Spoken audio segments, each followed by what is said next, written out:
Hello, my name is Faisal Khan. I'm a banking and a payment consultant. I want to answer a question, or rather about a scenario today, which is encompassing the world of Bitcoin trading and so forth. It's the arbitrage opportunity that's existing between Latin America and the United States. We get a lot of queries of people asking how they can, take the Bitcoins that they've purchased in Colombia and selling them on the Kraken exchange, and how they then want to take that money out from Kraken and ship it back to Colombia and recycle it all over.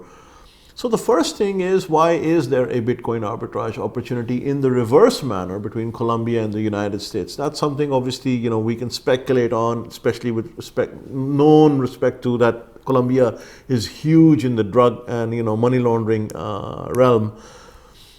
In restricted markets, whenever you have currency controls, whenever you have inflation, whenever you have where correspondent banking is very restricted, the arbitrage opportunity is the inverse. That means the price of a Bitcoin would be higher in Colombia than vis-a-vis, let's say, being higher in the United States. So a lot of people are getting these Bitcoins on credit. They'll take 5 Bitcoins, they'll have those Bitcoins drop directly into their Kraken wallet or Bitstamp wallet. They will sell them, they will take the US dollars out into their company's bank account in the United States and channel the dollars back into Colombia or Chile or Guatemala, what have you, and repeat the cycle all over again. So a couple of things you need to understand. First is, why is someone giving you Bitcoin on credit? What is the source of funds for those Bitcoins? How did they purchase it? Do you know if those Bitcoins are clean? If the person who's giving to you, even if it's a company, if it's coming from a non-PEP person or a non-sanctioned person, etc. Why are they giving it directly into your account in Kraken? Why can't you do a transaction separate, meaning you invoice them, they give you the coins, you take those coins in your blockchain account, and then you bring those coins into your Kraken account, sell them from there, take the proceeds. I think one of the fear is that if they give it to you in your personal account, you will take it and run away with it. This is why they want to drop it into your Kraken account, so that they can see how much dollars, etc. you're getting.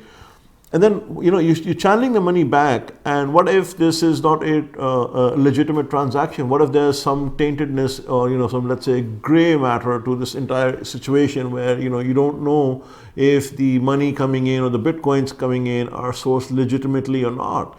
If that's the case, you can get into serious trouble. But the main thing is that a lot of people ask me, is this, do I need a money transmitter license for it? I say, well, as long as you're taking money from your own Bitcoin account, from your own Bitcoin wallet, putting into your own account in Kraken under your own name, taking it out and putting it into the bank account in your own name, and then shipping it out, I feel you're okay. I will say that I am not an expert on FINRA or SEC.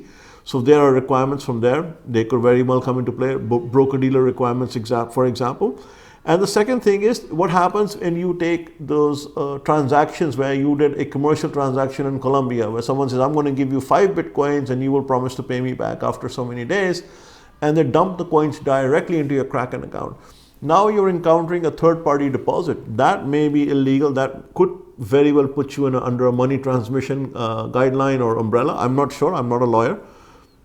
But if you do this entire scenario with just your company is concerned, meaning you receive Bitcoin, you have a company account in Kraken, you sell it, and you bring the money into your company account, and then you push the money back into Latin America, that could very well be something that would come under the purview of an MSB. Again, I'm not a lawyer. This is something you'll have to get some expert opinion on.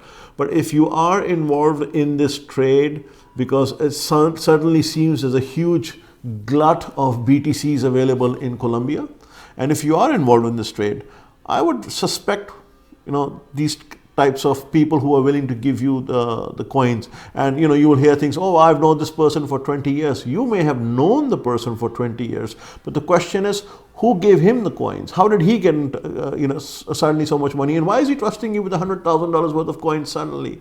So be a little careful, do your homework, do some background screening. If you're going to go into it as a business, employ a compliance program, employ a compliance screening process in the origination fund side, make them do PEP checks, OFAC checks, etc. and then, as always, seek an opinion from a legalized law firm under this thing.